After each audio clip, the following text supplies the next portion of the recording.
the most I accurate had way to to include describe that that because role. that's great.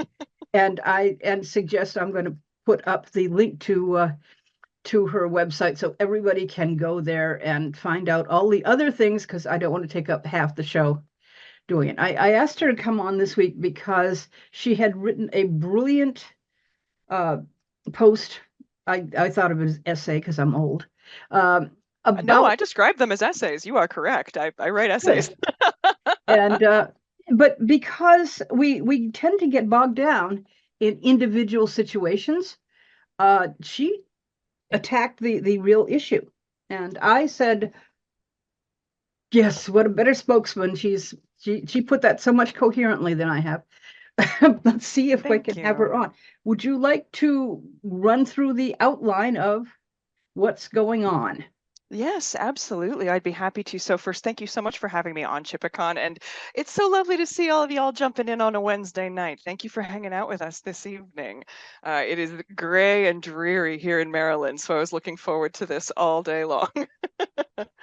So for me, my essays and blogs and articles tend to start taking shape over the course of a long period of time. And the one that I happened to put out on Monday began to form several months ago in my home community. I guess, what would we call me, right? I'm kind of like a regional level teacher. So I teach at a lot of festivals and conferences, and I also teach regularly at my own home community. I'm deeply involved in a large, vibrant pagan community in Western Maryland. And I have been teaching witchcraft for around 20 years now. Along with that, I'm a commissioned lay minister in my Unitarian Universalist congregation, which means a 4-year course of study. I work very hard at developing skills. And one thing that I have noticed is that occasionally, I think people will mistake a deep spiritual experience they have at one of my classes or events for the person that created the experience. And what I really wanted to talk about in this article was this idea of understanding that spirituality and the capability of creating certain kinds of spiritual containers and teaching, these are skills. And the people who teach are people. And sometimes that means that we're just normal levels of imperfect, right? Like I consider myself fairly normal level imperfect. I screw things up all of the time. But when you have someone who has a big experience, sometimes they'll get a hero worship, sort of a feeling going on where they place a teacher or an instructor or a guide on a pedestal. And quite frankly, I feel like it's a little unfair to everyone, because as soon as you put someone on a pedestal, eventually they're going to disappoint you and everybody gets hurt, right? Like it's a self-inflicted wound in many ways. And then along with that, we end up putting people in positions of power and not using our discernment and using our common sense when we look at their work and we look at them as individuals. And this is part of how predators get into our communities.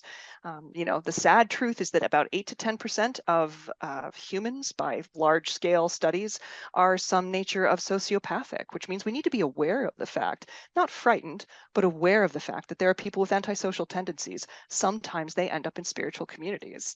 And then I think the other thread I wanted to bring in is that sometimes really good spiritual information or tech comes through really challenging people, because it's not an even line. Someone with incredible magical capability isn't necessarily a moral or an ethical person. Those are separate buckets. And so we need to be able to use discernment and clear communication and labeling around handling complex material. So as you can tell, it was kind of a long article because there was all of that stuff going on, but that's kind of the rough arc. Was that the summation you were looking for, my dear? That is exactly what I was hoping you were going to get onto because it is big. I often approach it from the other hand. My great hope is to be the good fan and be accidentally sat beside a celebrity that I adore on a plane and just say, "Oh, hi," and go on reading Right, and let them have a nice and quiet leave flight. them alone. And yet, when I bump into somebody whose books I read, I have a tendency to go fangirl. My voice goes up an octave, and I mean a scale, and it's like, oh my God, I'm embarrassing myself. I don't mean to do this. And occasionally somebody will come and do that to me, and I am so, oh my God, don't treat me like this. I am just like you. So I think it is important, and I especially am disturbed. I don't know if you found it to be connected with young people, but I have connected it to be uh, I see a lot of young people want it to be either or. Now, that could be simple immaturity. I was very immature until I was in my mid 30s. So let's give them some slack, but they just want it to be either or, black and white. If you aren't perfect, we have to throw you out. And is that what they call? No, there's a term for it where you negating. I don't know. It's I think you're referencing to a buzz term that gets aimed a lot, especially at younger generations, which is cancel culture. But the yeah, phrase I that's the actually one. really love is consequence culture. You see, we need to be looking at like the middle road here, in that sweeping it all under the rug is not enough, right? And just allowing predators to remain in our community is not enough. And we need to listen to victims and not allow communities to be re-victimized by the same aggressors. And also, we need to be sensible and coherent and focused when we're looking at a series of situations. One of the great things about this time period is that we have many ways to have evidence. Just fairly recently, I think I mentioned I'm a community leader at home. A situation was brought to my attention involving, in this case, bigotry. And so the first question I asked the reporter is, do you have receipts? What can you show me? And the great thing with this time period, of course, is that screen capture is an option, right? We can send emails. And in this particular case, the individuals in question had signed a document with their hateful beliefs in it. So it was definitely one of those in my queer-led and very queer-centric community be like, well, that's an easy fix then. Thank you for sending me proof. But I think this idea, there seems to be a big deal, like a lot of resistance to the fact that there are consequences now. You can't just say whatever and then continue. You will be held to account for your words and for your actions. And I think that's a good thing. My vision for paganism going forward is a truly inclusive space, which means it's actually safe for people who are from marginalized intersectional points in the community. So I think our young people, in a wonderful way, are holding up a mirror and going, why have you put up with abusers for 50 years? Why have you put up with bigots in the community for 50 years? Why have you put up with racists in the community for 50 years? And we get to answer that question. And we all need to find our covenants and our ways forward in order to have these safer, beautiful communities. And that does mean that we need to police our own people much better. And we need to be very clear about labeling material and explaining how and why it needs to be viewed in a more, how do we want to call it? Critical view. Yeah. Mm. Oh, don't meet your heroes.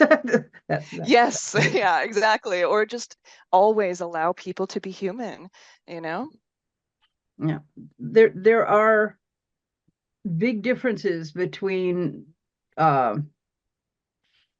between being a human and or being a product of your time, which I think when we are looking at historical people, I'm sure that if we met Abraham Lincoln, he would Oh, have some yes. problems we wouldn't want to deal with. But Absolutely. on the other hand, there's you want to hit that sweet point where you can see both of them, but both what they're doing and as a see them as humans. I guess the thing that I want to say is that the people above you, you want to see them as humans the same as we want everyone to see the people who many people consider below us. Uh, on there was a thing that was set up in the 18th, 19th centuries where white people thought they were better than Yeah, better than whether everyone. they're Native White men Americans or specifically. black or whatever, they were just automatically better. And they're just blown away by the idea that they don't have that privilege anymore. So Yes, and I yeah, think we're if looking you're at that cultural shift in a couple of different ways, we have to be part of fixing it, but we That's right. have to, I think, look into ourselves and find the places that we're supporting that. Uh, we unintentionally, and every I would say every 2 or 3 months, I realize I've been doing something that I didn't realize was contributing to some ism or other. And I was like, Yes. oh, I would so much rather just change my position and not have to come out and say, I did a dumb shit thing. I can't I just start being the new way and be better without having to come out and say, yeah, I'm so embarrassed about that. I But mean, you there's do so much sometimes. grace in that, though, and it's such a wonderful opportunity to teach when we sort of take ownership of the things that we've had to relearn. Like I'm from Western Maryland. I have a lot of like I'm from Western Maryland, like real close to West Virginia, Western Maryland, and I will sometimes refer to myself as a redneck because in a couple of ways I really am, which means that for me growing up, I had to overcome a bunch of stuff, right? I think one of the sort of the silliest ones is learning to realize that people with Southern accents are not lower down on the redneck totem pole than I am. Like that was a Yeah. whole thing. And then I joined the military and immediately went to a duty station that was headed up by a staff sergeant who was from like deep Texas. Learning curve, my friends, internalized bullshit that had to be completely reprogrammed. And I think that when we have those moments of, oh, I've done this wrong, oh my goodness, this thing that I was brought up to believe is not true at all, is, oh gosh, it's such a great moment. We know we're actually moving forward. Griffin Brook just asked a question. Irene, it seems to me that the inability or unwillingness to accept the consequences of our actions is the root of much suffering. Oh my gosh, yes, of course. And along with that, we have a shame culture that gets pushed on us where there is shame when we make a mistake or when we accepted the programming that we were given. And we feel shame about that, even though it's like, okay, so we did it wrong and now we're learning. And it's tough. I experience it too. I was cooked in the same fucking capitalist stew as everybody else in this room, right? Like we all have this. Also, I swear, I hope that's okay. I should have asked earlier, but when I get excited, it just starts happening. You can take the girl out of the Marines, but not the Marine Corps out of my DNA. At any rate, yes, I feel like there's so much power in accepting ourselves as my minister would say, we have been saved from perfection by virtue of being human. It's not possible anyway. Like we have been saved from that. There's no pressure around being perfect. You can't do it anyway. So let's allow this. Let's allow ourselves to grow. Let's allow ourselves to learn and to change. My first book came out about, I think, 3 or 4 years ago now. And there are things I would change about it now, and it's only 4 years later. So the learning process is good and acknowledging it is good. It frees us up from so much pain, so much suffering. But it is hard. It, Yes, to yes, you quick scan on the chat because people are being so very polite and I not am so interrupting. grateful. Yes, but yeah, it's a wonderful thing to to find that humanity. And Yeah. I'm sorry, I just tripped over the very timely Trump saying that Hannibal Lecter was a wonderful man. Uh, Oh my gosh, yes, that was amazing, wasn't oh it? God, it's like you just like oh that it's embarrassing. Like your poor grandfather is losing his mind. You still want him to come to Thanksgiving, but oh, can't he? We just keep feeding him so he won't say anything. Yes. and and it just I'm sorry, but I was laughing out loud, and I frequently feel people want to know why you suddenly burst into laughter.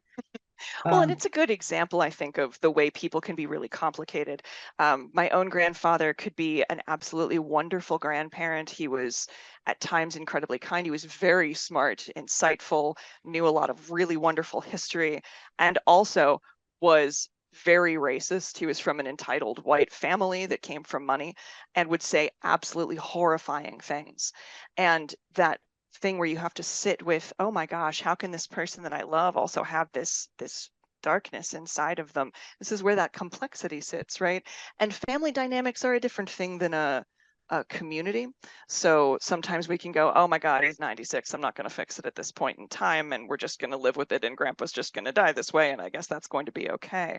Um, And then on the community side, there's a different set of considerations, right? Because that's a covenant less than a blood bond. Communities are intentionally come together for certain reasons. And most of the time, our covenants, these agreements that we create about how we will be together, are implicit rather than explicit. But that doesn't mean that they're any less important. There are standards of behavior. I always love talking about the UU congregation that I serve as a commissioned lay minister, simply because we have people in their 90s who can use correct pronouns perfectly. And so I know it's possible. A lot of it is also commitment to learning and growing and choosing to be part of the solution. And maybe we don't have that conversation with 97-year-old racist grandpa, but we definitely need to have it if we're talking about community spaces. The risks there are higher. There is a beautiful thing in the chat. Oops, and it just jumped on me. Where is it? There it is. I feel that we are struggling to find the tools for addressing and repairing harms. That's feel free to say if you want your name mentioned. Assuming people in the chat may not want their names. We default to expelling people from community. What other tools and approaches have you seen and tried? Brilliant question. So what I have seen in my own community and the system that we use, and again, right, every pagan community is different. Everyone is going to have to come up with their own conflict remediation techniques, but we are builders of covenants within UU spaces. So when two people come into conflict, rather than arbitrate the conflict, like come in and say who is right and who is wrong, provided we're not talking about abuse or consent violation, right? One thing that happens frequently in congregations is both members of a congregation say, get divorced, right? And there's a lot of bad blood there. Or people who are on the same committee start driving each other absolutely crazy and can't be in the same room anymore, right? Like normal level human stuff. I'm not talking about the layer of abuse here. What we do is we establish a covenant with those people going forward, and it is how you will behave in community space with each other. So maybe that's as simple as, okay, so when we're all in community space, you're going to be on that side of the room, you're going to be on that side of the room, and you two aren't going to talk to each other.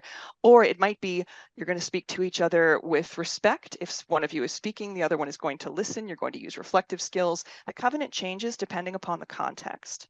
So I think there's that. And that is for lower level stuff. But when you really do have a predator and abuser in a community, it is not the responsibility of a victimized community to rehabilitate the abuser. It's not their responsibility. That is victim blaming, and it's worst, right? And it also offers someone who is a predator the opportunity to reoffend and to re-victimize the person that they've already hurt. So yes, sometimes that means when someone has violated the bonds of a community, they need to leave the community. They've been established to be a danger to it. And it is not the responsibility of a community to rehabilitate someone who hurt them, right? It's like making the penguins responsible for the leopard seal. That's not fucking acceptable. So I think covenanting when we can, but remembering also that some situations go well past that. Yeah. It's just that's brilliant. I'm trying to respond in time while also going back and reading. Josh said, to what degree does allowing they're a product of their time serve to feed the cycle of institutional prejudices? It definitely does. I think we all need to be making movement forward. I think when we have someone whose cognitive decline is so profound that they're not creating new memories anymore, or they're not able to follow along, that's entirely like one thing over here, sort of the, 97-year-old grandpa. But if somebody is part of a community, they need to be, regardless of where they come from, they need to be continuing to be part of the process. Yeah, I recently rewatched now I've forgotten the movie about Ruth Bader Ginsburg, when she quoted someone who said that the law must not bend to the weather of the current feelings, but it must bow to the climate changes of the what we have to learn. While our law is ensconced in precedent, we're going to be using the laws of the Middle Ages to make misogyny and a lot of these things. You can't go by precedent alone. We have to be allowed to learn. Yes, yeah, things have to and move makes forward. things better. I Griffin Brook, you've got your hand up. Did you want to say something? I wanted to follow up on something. Well, I'm having problems typing tonight because there's a cat asleep on my right arm. The best reason yes. to have problems typing. Feather and I share a mutual familiar who is like a giant black dust bunny. And she saw an opportunity to crawl up on Daddy's lap and snooze on my mouse hand. So anyway, the thought I wanted to interject is to talk about he's a child of his times. All right, well, that is a valid observation, but only does it get better when you say the times have changed. It's now, not then. That's Exactly. no longer acceptable. It fit in during that time, but it doesn't anymore. So we can kind of clean that mess up pretty easily. Absolutely. Well, and you can always do sort of fun examples from the past, like, oh, did you let your wife have a credit card? Because if we're using the from your time, then she shouldn't have one, right? Like, there's all sorts of nonsense we can cite backwards. Yeah. Uh, it's the times do change, and I think that part of what the big pushback is is a lot of old people, and I'm one, so I have to look at myself hard. Is are you are afraid of change? It's like I don't know what I'm doing. I'm feeling uncomfortable. I am, you know, I don't get what's going on, and you don't want it to change, but you have to, and that's hard. And I think that one of the most useful ways is to find the good person under the fallible human and approach their good parts and see if you can get that good part of them to recognize that what they're doing is causing harm that they weren't aware of, because I don't think most of us want to cause harm. I think people have to be open to that conversation, though, Chipicon, and that's really where things get uncomfortable right now. And that I think a lot of people, when they have that experience of fearing and of being not in touch anymore, rather than being open to learning or to, to maybe screwing something up and going, oh, I'm sorry, I didn't know, I'll do better next time. Instead, they get defensive and they double down. And that's really where some of the deep conflict comes from. Some people in my kindred are much younger than I am, and they use Discord as a platform. I'm trying so hard to learn it, and y'all, it's fucking rough. I'm not gonna lie, I'm having a hard time. My little neurodelicious brain is struggling. And also, I know that this is just one of many, many times that this is going to happen to me. So I'm making an effort to learn, simply because I know that if I want to be relevant and effective as a guide and a teacher in the community, I need to be following the lead of some of my younger pagans. I'm a great believer in the fact that you should have a mentor who is 20 years older than you and a mentor who is 20 years younger than you. You need Ooh, both. And that is how you stay with your finger on the pulse, because otherwise you're going to miss things. You're just going to end up talking to your peer group, which is fine. Our peer groups are all lovely, right? But I serve a diverse community. I want to be able to help as much as I can. So for me, that means listening to a lot of people. okay, now I've got to learn Discord because See, and there's a thing in the chat. People are like, Discord is hard to learn. Discord is not that difficult. Hi, Thor. I think for some of us, for me, I have a sensory processing disorder. The organization of Discord is very difficult if your brain is wired a little funny, and mine is. And also, I'm trying, I'm giving it a good college try, and I will figure this out or I will die trying. I have actually heard something click in my head when my computer friends try and teach me things in the computer. They said, okay, you have learned that new thing. You've learned that. It's like, okay, that's enough. No more tonight. And it's like, okay, fine. That's silly, but I felt it. It's one of the things about being active in magic and psychic stuff is you learn, oh, that is a real thing. Yes, you can reach max. Well, I think anybody who teaches also knows that. It's why we tend to want to tap out at about 2 hours of lecture, because beyond that, we all know no one's holding new information. Question about elders. So yeah, sure. Do you find that some of the elders are of a mindset that are more inclined to go along to get along? I believe, yes, you are correct. And some of it is simply because, and well, let's like, I guess roughly elders, maybe let's say 70 and up. I think their generation was very much programmed that even in the face of egregious behavior, it's better to keep the pack, I don't know, together. And unfortunately, of course, this is why so many of us grew up with parents and grandparents who are survivors of abuse and sometimes pass down those abusive tendencies. It's where those really unhealthy communication patterns come from. So it's a big learning opportunity for our elders to begin to actually address things head on and in a more authentic and forthright and clear way. But it's a learning edge for them, and I'm a big fan of approaching learning edges, directly and head on.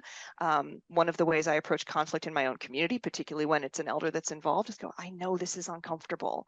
I know that you're fighting a lot of cultural programming against not wanting to make waves, but part of how we create safe communities is through transparency. It's through talking about this stuff. So that tends to be how I hit it.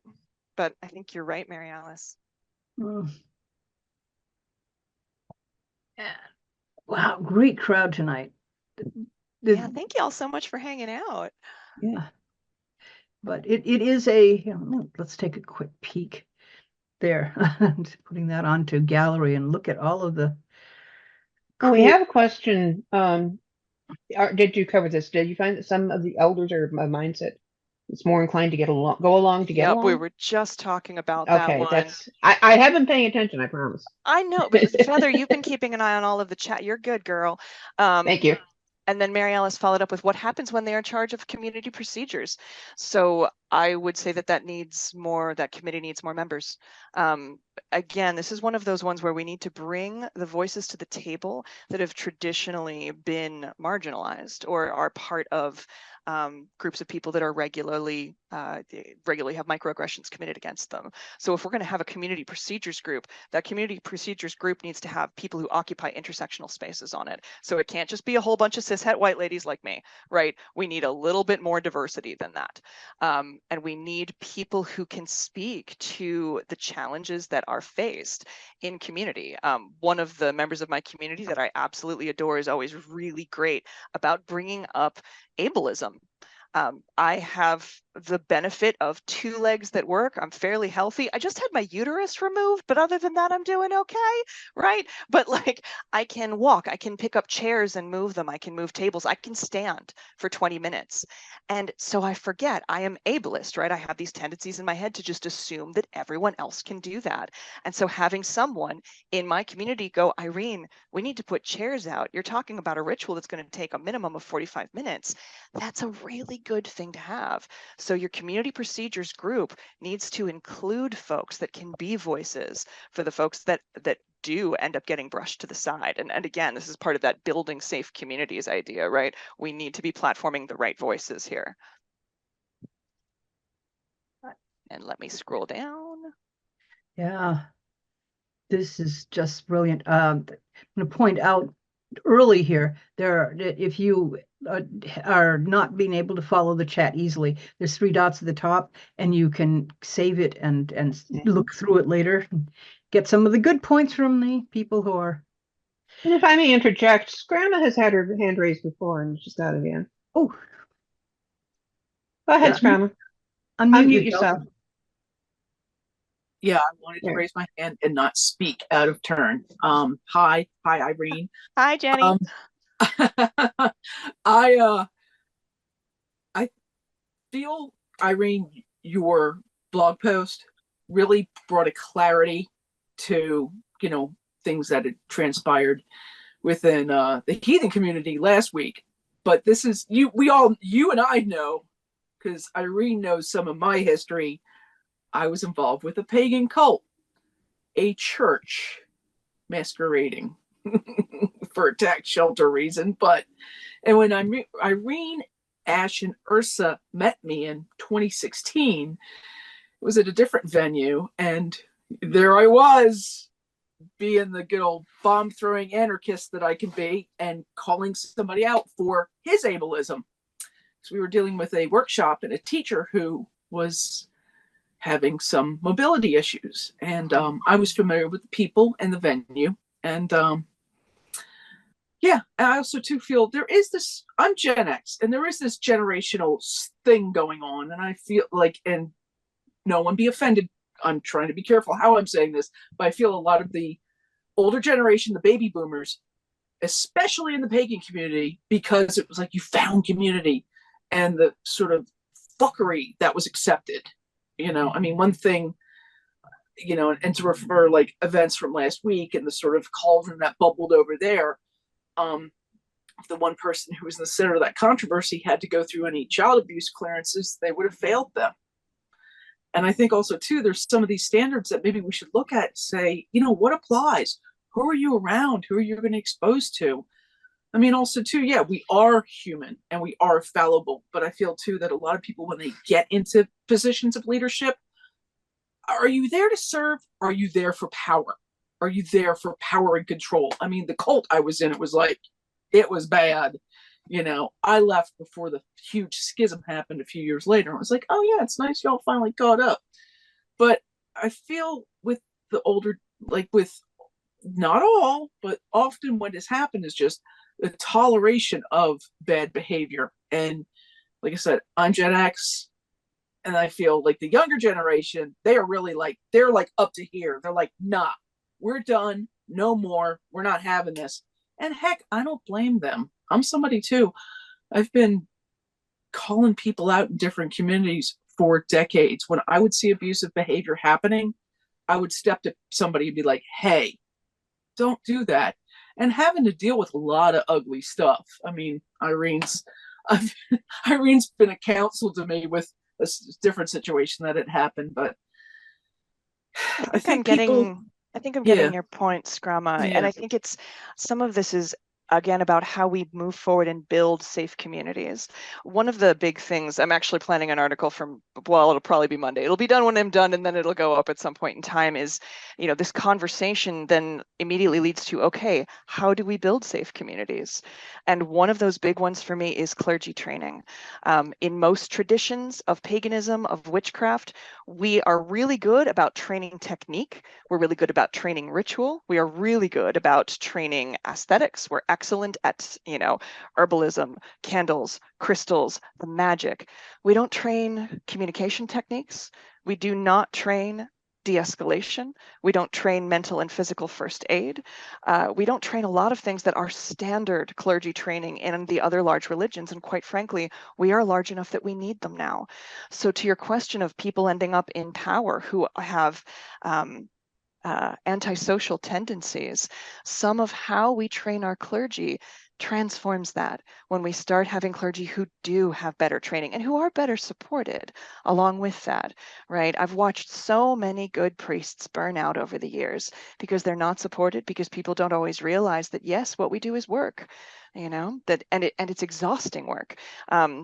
I don't want to get into the current situation exploding in the heathen community, but I will say that I haven't had a day off since the middle of last week. I'm kind of on the phone or messenger or video conference or otherwise handling big feelings constantly right now.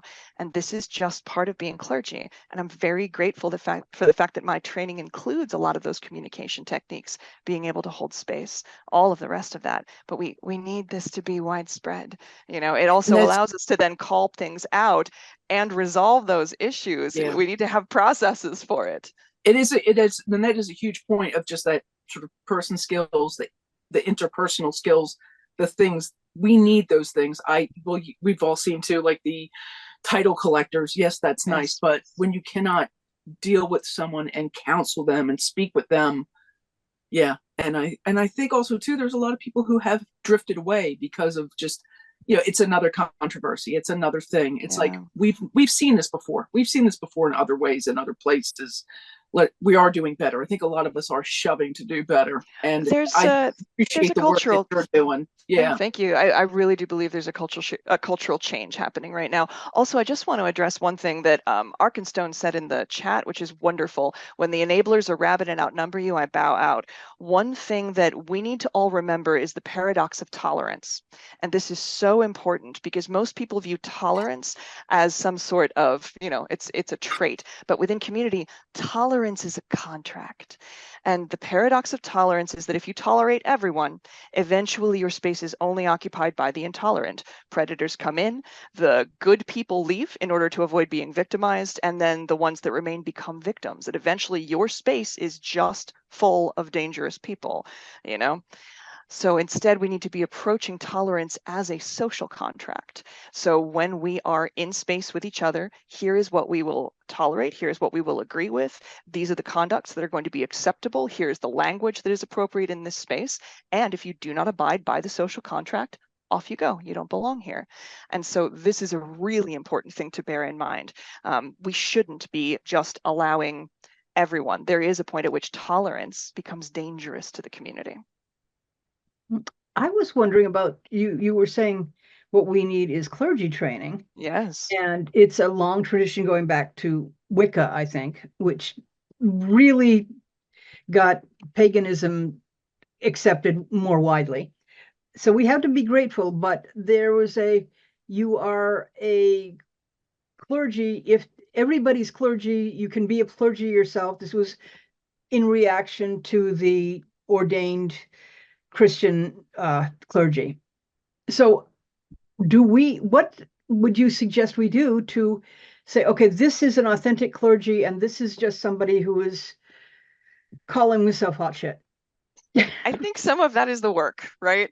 So when I say the word clergy, what I mean are the people who are in service.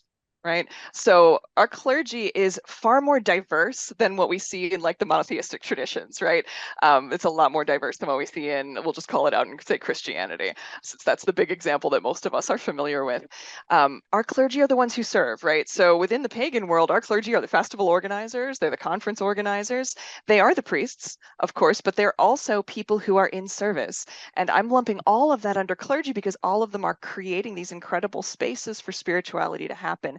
And because they are in positions of work, of service and labor, they're going to end up having to deal with people. Unfortunately, that's just the way it goes. And so if there's a problem at a conference as a member of the Sacred Space Board, that might come to me. I need to be trained in de-escalation. I need to be trained in being able to have hard conversations, and we need to have a policy around what happens, right? So that's what I'm talking about with clergy training. Many traditions will train their clergy. The Wiccan tradition I'm originally from trained me, but not in any of that, y'all.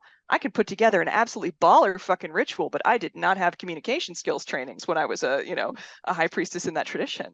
And this is what I'm talking about. This is one of the threads that is missing from so many pieces of the tapestry. I had to go get training outside paganism simply because we didn't really have it then. We're starting to now.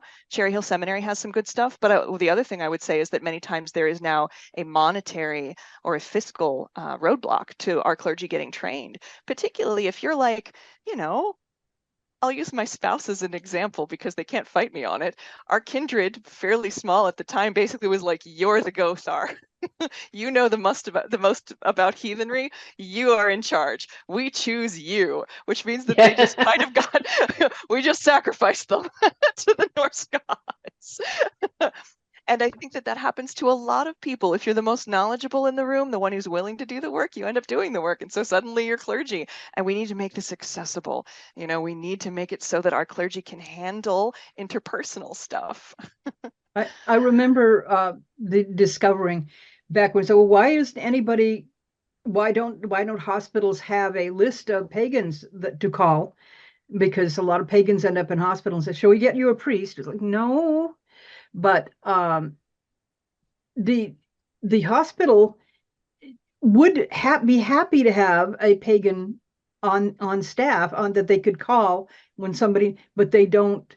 They want to have some credentials, so they're not letting some wacko into a stranger's room. There is we need to have some form of Oh God, I think your word was right, credentialing, right? Some credential. sort of Yeah. a credentialing process. There are a few organizations that do offer it, but again, it's, some of that is geographical, right? So Circle Sanctuary is a good example of that. They have a very well-established church, and also you got to be Circle Sanctuary and go through their training process. And then, of course, I come back to Cherry Hill Seminary. Again, many times there's a financial obstacle there. So these are our learning edges, y'all. This is where we're going. This is what's fucking exciting about paganism. Is we're growing and there's so much room here for beautiful things to happen, but we need to be thinking in terms of systems. The minister that I serve under has this great saying, and it is: the system that you are in is perfectly designed to get you the results that you are getting. Right now, we are getting the results that our system is designed to create, and we need to remember that. So if we've got a problem in our communities, then we need to look at the system and we need to begin fixing the system. We need to find ways to make things more transparent. We need to find ways to support better communication. We need more people who are trained in mediation, who are trained in de-escalation. We need more people who are trained in comms in order to make this glorious growing community thrive and be here for 17 more generations. I still remember when it was exciting just to meet another witch.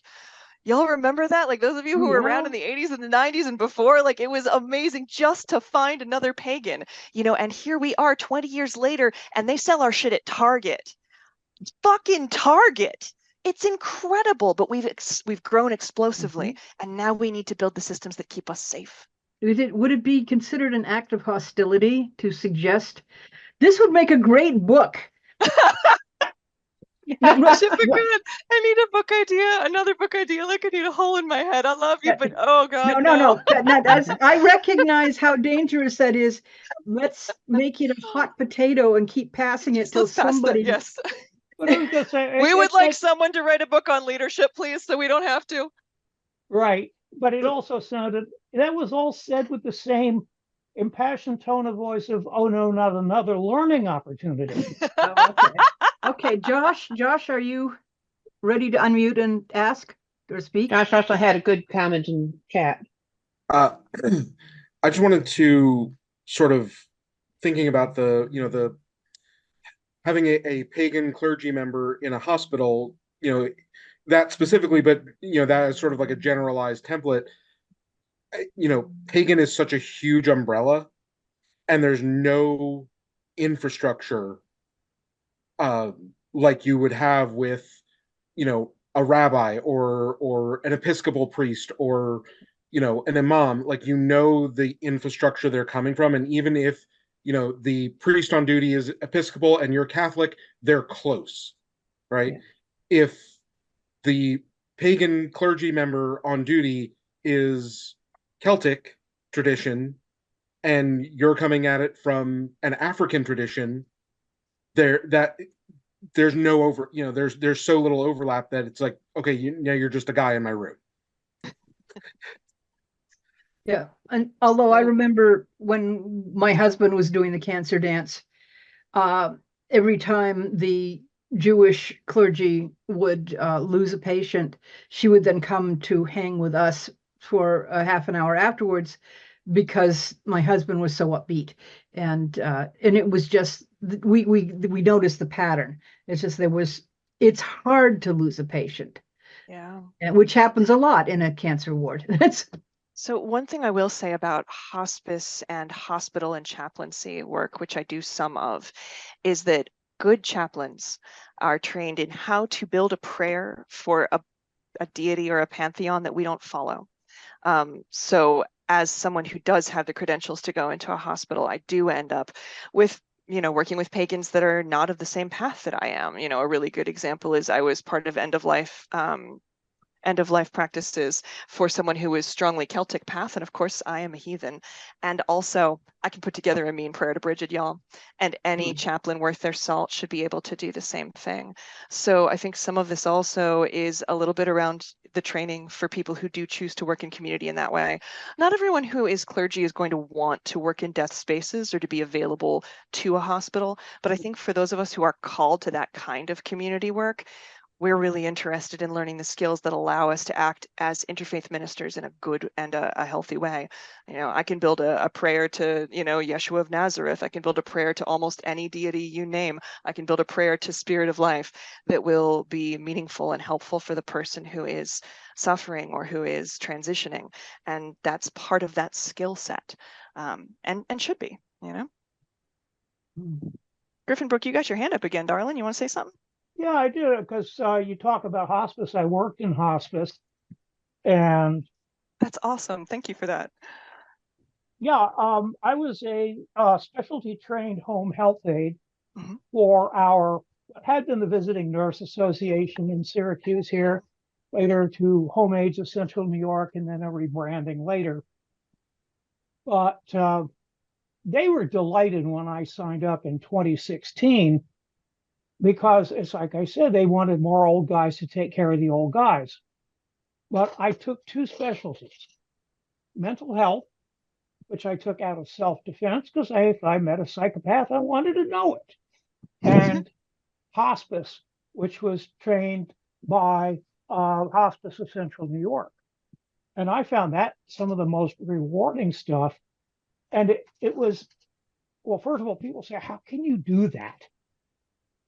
And I think part of it is I approach this from a 35-year Zen practice, where I had come to accept the validity of all faiths, as long as they were sincere, and that death was a part of life, and that people, well, I tell you, dying patients aren't half as much excitement as the families of dying patients. Oh my gods, yes. Girl preach, yes. But I did have that experience, and one of my most significant clients at the end was this elderly Jewish man. I assume he was Jewish. He had the Jerusalem Times on his coffee table, and his wife would always cook supper and make some for me. And it's like, we're not allowed to ask for any tips or anything. But I'm thinking, I'm going to tell a Jewish mother not to cook.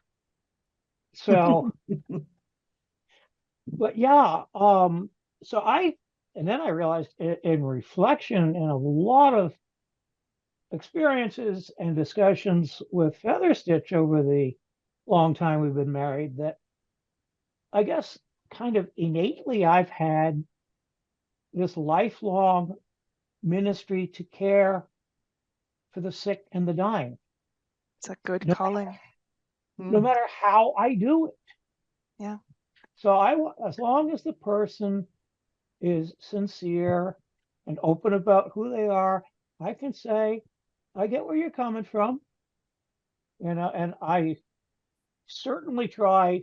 Well, I've read, the Lord knows how many issues of Parabola magazine, and have learned stories from so many traditions. Okay. So I can always pull one out and say, oh, you're this. Here's a nice story. And we're closing in on the tail end of the hour. Yeah, we got about 10 minutes to go. So having made that point. Thank you, Griffin Brook. I did want to point out one thing in the chat that I think is very important, particularly for a growing religion like ours. Author and folklorist Ben Stimpson is in the room. Hi, Ben. And Ben said there's a difference between clergy and chaplaincy too. Different needs, different focus, just like there's a difference between counseling and coaching. And there is. One of the hard parts, and speaking just as someone who works full-time as pagan clergy, right now we do all of it. And this is part of why, if you feel a calling, right, I need you to go get trained and join the army, because we all need reinforcements, my friends. The rest of your full-time pagan clergy needs help so that we can start to differentiate. So maybe some of us do chaplaincy, just chaplaincy. But right now, I think for a lot of pagan clergy who are actually working in the field where this is what we do full-time, we do all of it right now because there are not enough of us. I'd like you it's different to skills. Define the difference between clergy and chaplaincy for those who don't recognize those terms. Sure thing. So chaplains specifically are wonderful faith connectors that work within hospital settings and within tent settings as a whole, right? So some of my favorite memories from the Marine Corps, there was one singular other pagan that I knew of who was one of the chaplains, right?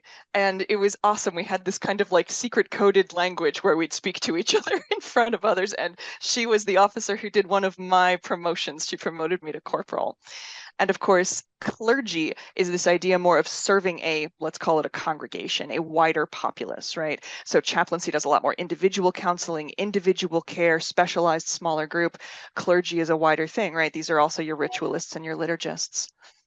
And that's just like a rough overview. Those both go a lot deeper and are variable, particularly within the pagan community, right? Those have more established definitions within our dominant monotheistic cultures, but pagan community, these are, we have our own word, we have our own definitions for those because we are not quite like the other religions. we are somewhat handicapped by being self-created. We often have, oh my gosh, to have try and get 6 pagans to agree on what a witch means.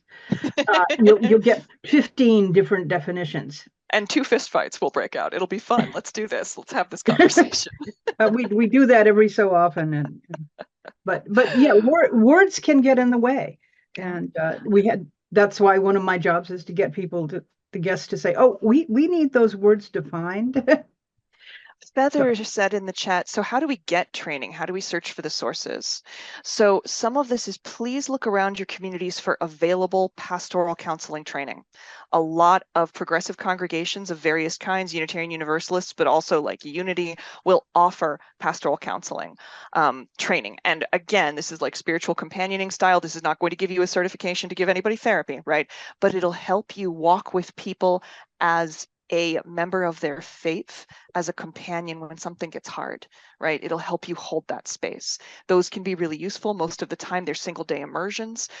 Everyone, please, all of y'all, when you see the opportunity for mental health first aid come up, and again, this is one of those like your local YMCA offers it, sometimes it's offered online, please take that. Along with it, if you are, let's say, over the age of 30 and grew up in a Western civilization, you need communication skills trainings because we live in an anti-listening culture. Just go ahead, hop on Amazon, get communication skills. I like Robert Bolton's book, but there are many of them. You could do, what is it? Anti-violence communication. Like there are a lot of what options. What was that you just said? Hop on Amazon. Oh, I love People Skills by Robert Bolton. It's an older book, but I think it's very well laid out. That's a good one. There is also, I'm blanking on the title. It's like anti-violence communication or something like that, and I'm not sure why my brain's not pulling the file. So I would think that basically look at all of the different options for sort of like self-education on communication skills. And what I will also tell you is that the communication skills training I had to go through in terms of some of my clergy stuff has improved every single relationship in my life, right? Because I'm not naturally a listening person. I front a band. I'm a yoga teacher. I teach witchcraft. Obviously, I love the sound of my own fucking voice. So learning how to listen and how to listen effectively and well has been absolutely transforming. And I think it's part of why I'm an effective community leader now. The truth is, if you are in leadership, whether you wanted to be there or not, and I didn't, this is how I ended up, listening is one of the most important things you will do. It is something you will do more than anything else. I just catch a lot, right? I listen and then be able to build a path forward. So I would start there. In terms of more, sort of more in-depth clergy training beyond that, right now, Cherry Hill Seminary's got the best game in town, but also remember that there are smaller seminaries available. Every now and then, one of the conferences will do some work around, either pastoral work or, sort of pagan chaplaincy.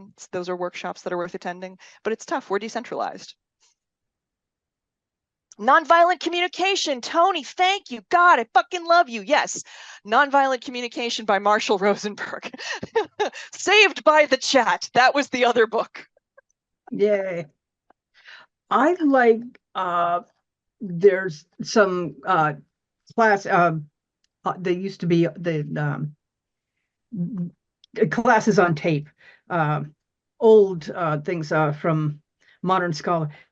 Professor Deborah Tannen had he said, she said, and she's a communications professor. She talked about different things like how fast people speak. My goodness, the discovering that people have their natural rate in which they speak blew a lot of our problems in our family out the water, because I apparently speak much faster than the other people in my family, and they're always telling me I'm cutting them off. And it's like, look, I waited for at least 2 breaths before you. No, you cut me off. Like, Yeah, it's tough. but there's so many Mhm. things in people's speech styles that are huge. I don't know about your nonviolent thing, but just Yeah, that. just straight up. Well, and what's interesting is that most communication skills books do cover that. And it also teaches us what we need to be doing when we're listening. I think for people who have busy brains like mine, learning what we are supposed to be doing when another person is speaking is really useful, because a lot of us, we tend to dart around. Our attention has a hard time focusing. So when we learn to listen effectively, we learn those skills. Also, I just want to point out what Liz said in the chat, which is for those interested in this work, education on trauma and trauma-informed care and harm reduction. Which are really Ooh. important. We recently began doing trauma-informed handouts before some of our larger rituals. The community that I serve regularly has upwards of 150 people at high holiday rituals, and we do like to have an element of mystery. So we have trauma-informed handouts for people who want for whom that would be helpful and safe, so they can read about exactly what's going to happen. That way, people who are comfortable with mystery, with a little more trust, they don't need to have that information, right? Like I'm a big one for, I love surprises. I want to go to a ritual and not know what's going to happen. I want to have a transcendental experience and be blown away by it. And also, that's a very privileged place, right? I don't have the kind of trauma that translates to needing to know what's going to happen. So we need to be thinking about this, and we can make our spaces more friendly and more trauma informed simply by giving people the option to know what's going to happen, to have handouts like those available. So there's, yeah, lots of possibilities. I'm going to throw in early here. There are a lot of helpful suggestions and information being put into the chat. And anyone who wants to save the chat at the end of the show, there are 3 dots at the top of the chat screen. Click on that and you'll have an option to save the chat. That's all. Thank you, Feather. Yeah, everybody, you've been so awesome. Thank you so much for putting all these resources in here. I'm just like going back through. Ooh, I haven't read Explosive Child, Josh. That sounds awesome. Yeah, I love this part. And I'm We're not all going going to come out with a stack of books this high. at 9. I will be turning off the recording, but I'm not going to turn off the chat, the Zoom until give people a chance to speak. But this is the part where I say thank you so much, Irene. This is as good as I was hoping it would be. I hope it's as good as you were hoping it would be, Oh, because it thank you sounds so like much you've for had a having week and a me. half crushed into one. It's been And a lot. remind anybody who you talk to about this later that it's going to be recorded and be put up on our YouTube channel, which under Changing Times, Changing Worlds. And we'll encourage everybody to check out Changing Times, Changing Worlds website. And because if you can make it to Connecticut, and I know on the internet, I have no idea where you all are. We're having, this is the Changing Times, Changing Worlds conference has got panels and workshops and rituals and a whole bunch of other fun things that people would want to do. And I think Mary Alice has found us a good thing. It's the November 1st through 3rd. And we do have one virtual track, because after being virtual during the pandemic, we're not ready to give that up. One more level of confusion. Thank you again, Irene, and I am going to stop the recording. And there we go.